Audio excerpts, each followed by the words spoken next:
जय गुरु जी। संगत जी, 7 बज चुके हैं। आज हम फिर से शिव पुराण को अध्याय को सुनेंगे। गुरु जी की कृपा से आप सब इकट्ठा हो जाइए। फिर हम क्या कहते हैं, शिव पुराण के अध्याय को सुनना शुरू करें। जय गुरु जी। शुक्राना गुरु जी, आप सबका शुक्राना। आप प्लीज़ वीडियो ज्वाइन करें, लाइव सेशन ये। जब तक आप सब ज्वाइन होते हैं तब तक हम क्या कहते हैं, मंत्र जाप करते हैं। ओम नमः शिवाय, शिव जी सदा सहाय। ओम नमः शिवाय, गुरु जी सदा सहाय। ओम नमः शिवाय, शिव जी सदा सहाय। ओम नमः शिवाय, गुरु जी सदा सहाय। जय गुरु जी। संगत जी, सबको मेरी आवाज़ आ रही है तो एक बार प्लीज़ कमेंट पे यस कर दीजिए। जय गुरु जी। शुक्राना गुरु जी का, सब संगत को शुक्राना गुरु जी का। जय गुरु जी। संगत जी, सबको आवाज़ आ रही है?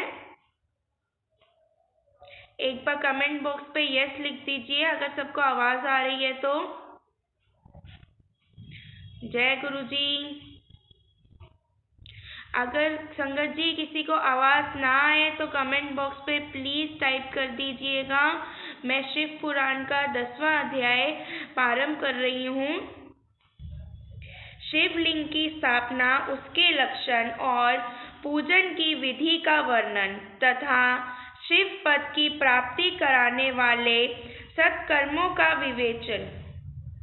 ऋषियों ने पूछा, सूत जी, शिवलिंग की स्थापना कैसे करनी चाहिए, उसका लक्षण क्या है तथा उसकी पूजा कैसे करनी चाहिए, किस देश काल में करनी चाहिए और किस द्रव्य के द्वारा उसका निर्माण होना चाहिए। सूत जी ने कहा, महर्षियों, मैं तुम लोगों के लिए इस विषय का वर्णन करता हूँ। ध्यान देकर सुनो और समझो। अनुकूल एवं शुभ समय में किसी पवित्र तीर्थ में, नदी आदि के तट पर अपनी रुचि के अनुसार ऐसी जगह शिवलिंग की स्थापना करनी चाहिए जहाँ नित्य पूजन हो सके। पार्थिव द्रव्य से, जल में द्रव्य से अथवा तेज से पदार्थ से अपनी रुचि के अनुसार कल्पोतक लक्षणों से युक्त शिवलिंग का निर्माण करके उसकी पूजा करने से उपासक को उस पूजन का पूरा फल प्राप्त होता है। संपूर्ण शुभ लक्षणों से युक्त शिवलिंग की यदि पूजा की जाए तो ये तत्काल पूजा का फल देने वाला होता है। यदि चल प्रतिष्ठा करनी हो तो इसके लिए छोटा सा शिवलिंग अथवा विग्रह श्रेष्ठ माना जाता है, और यदि अचल प्रतिष्ठा करनी हो तो स्थूल शिवलिंग अथवा विग्रह अच्छा माना गया है।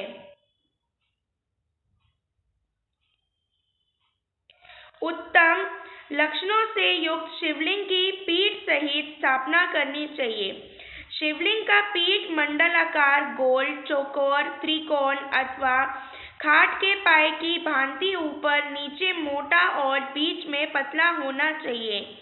ऐसा लिंग पीठ महान फल देने वाला होता है। पहले मिट्टी से, प्रस्तर आदि से अथवा लोहे आदि से शिवलिंग का निर्माण करना चाहिए। जिस द्रव्य से शिवलिंग का निर्माण हो उसी से उसका पीठ भी बनाना चाहिए। यही स्थावर अचल प्रतिष्ठा वाले शिवलिंग की विशेष बात है। चल प्रतिष्ठा वाले शिवलिंग में भी लिंग और पीठ का एक ही उत्पादन होना चाहिए, किंतु बाण लिंग के लिए ये नियम नहीं है। लिंग की लंबाई निर्माणकर्ता या स्थापना करने वाले यजमान के 12 अंगुल के बराबर होनी चाहिए। ऐसे ही शिवलिंग को उत्तम कहा गया है। इससे कम लंबाई हो तो फल में कमी आ जाती है, अधिक हो तो कोई दोष की बात नहीं है। चल लिंग में भी वैसा ही नियम है। उसकी लंबाई कम से कम कर्ता के अंगुल के बराबर होनी चाहिए। उससे छोटा होने पर अल्प फल मिलता है, किंतु उससे अधिक होना दोष की बात नहीं है। यजमान को चाहिए कि वे पहले शिल्प शास्त्र के अनुसार एक विमान या देवालय बनवाएं जो देवगणों की मूर्तियों से अलंकृत हो। उसका गर्भगृह बहुत ही सुंदर, सुदृढ़ और दर्पण के समान स्वच्छ हो। उसे 9 प्रकार के रत्नों से विभूषित किया गया हो। उसमें पूर्व और पश्चिम दिशा में 2 मुख्य द्वार हों जहाँ शिवलिंग की स्थापना करनी हो। उस स्थान के गत्र में नीलम, लाल, वैदूर्य, श्याम, मरकट, मोती, मूंगा, गोमेद और हीरा, इन 9 रत्नों तथा अन्य महत्वपूर्ण द्रव्यों को वैदिक मंत्रों के साथ छोड़े।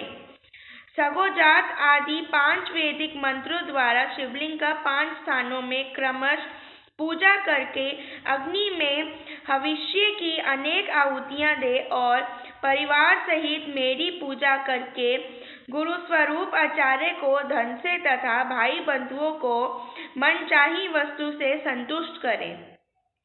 याचक को जड़, सुवर्ण, ग्रह एवं भूत संपत्ति तथा चेतन गो आदि वैभव प्रदान करें। सतावार जंगम सभी जीवों को यत्न पूर्वक संतुष्ट करके एक घड़े में सुवर्ण तथा 9 प्रकार के रत्न भरकर सदोजाति आदि वैदिक मंत्रों का उच्चारण करके परम कल्याणकारी महादेव जी का ध्यान करें। तत्पश्चात नाद घोष से युक्त महामंत्र ओमकार ओम का उच्चारण करके उक्त घड़े में शिवलिंग की स्थापना करके उसे पीठ से संयुक्त करें। इस प्रकार पीठ युक्त लिंग की स्थापना करके उसे नित्य लेप दीर्घ काल तक टिके रहने वाले मसाले से जोड़कर स्थिर करें। इसी प्रकार वहाँ परम सुंदर वेद मूर्ति की भी स्थापना करनी चाहिए। सारांश ये है कि भूमि संस्कार आदि की सारी विधि जैसी लिंग प्रतिष्ठा के लिए कही गई है, वैसी ही वेद मूर्ति प्रतिष्ठा के लिए भी समझनी चाहिए। अंतर इतना ही है कि लिंग प्रतिष्ठा के लिए प्रणव मंत्र के उच्चारण का विधान है, परंतु वेद की प्रतिष्ठा पंचाक्षर मंत्र से करनी चाहिए।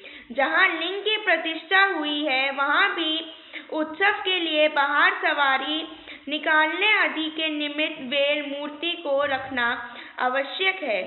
वेद को बाहर से भी लिया जा सकता है, उसे गुरुजनों से ग्रहण करें। ब्रह्मा वेद वही लेने योग्य है जो साधु पुरुषों द्वारा पूजित हो। इस प्रकार लिंग में और वेद में भी की हुई महादेव जी की पूजा शिव पद प्रदान करने वाली होती है। स्थावर और जंग में के भेद से लिंग भी 2 प्रकार का कहा गया है। वृक्ष, लता आदि को स्थावर लिंग कहते हैं और कृमि कीट आदि को जंग में लिंग स्थावर लिंग की सिंचने आदि के द्वारा सेवा करनी चाहिए और जंगम में लिंग को आहार एवं जल आदि देकर तृप्त करना उचित है। उन स्थावर जंगम जीवों को सुख पहुँचाने में अनुरुक्त होना भगवान शिव का पूजन है, ऐसा विद्वान पुरुष मानते हैं। यो चारों 4 जीवों को ही भगवान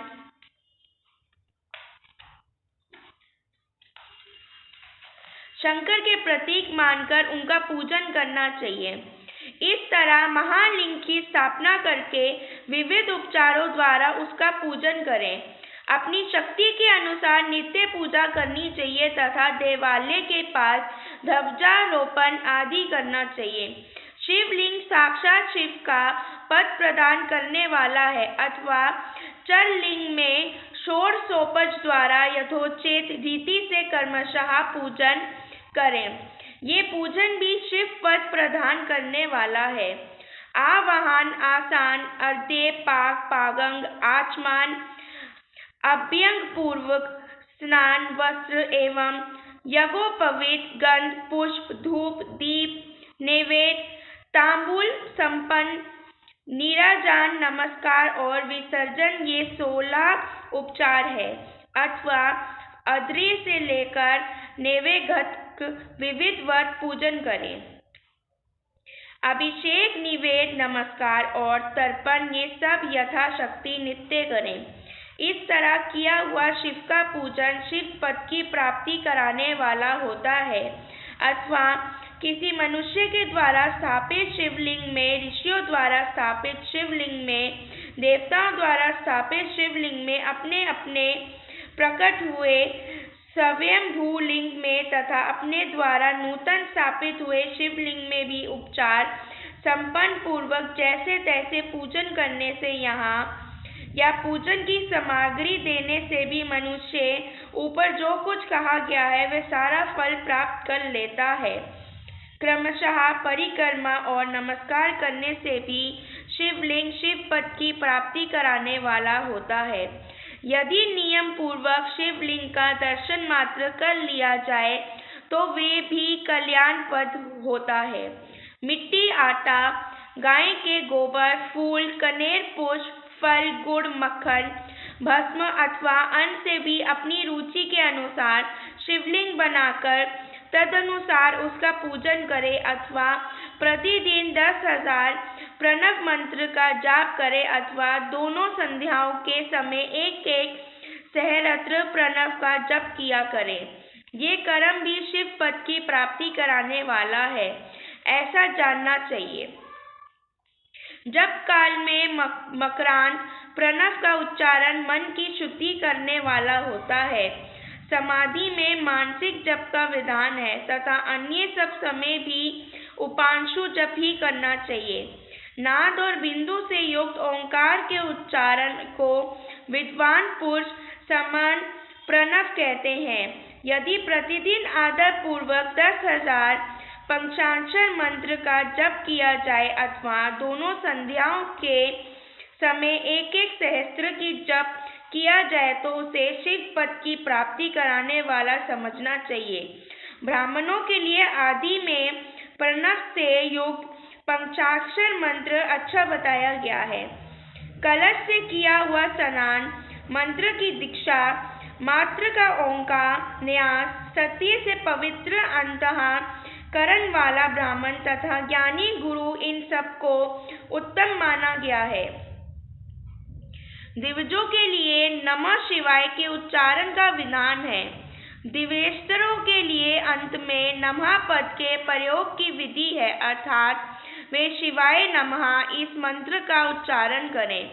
स्त्रियों के लिए भी कहीं कहीं विधि पूर्वक नमोयंत उच्चारण का ही विधान है, अर्थात वे भी शिवाय नमः का ही जाप करें।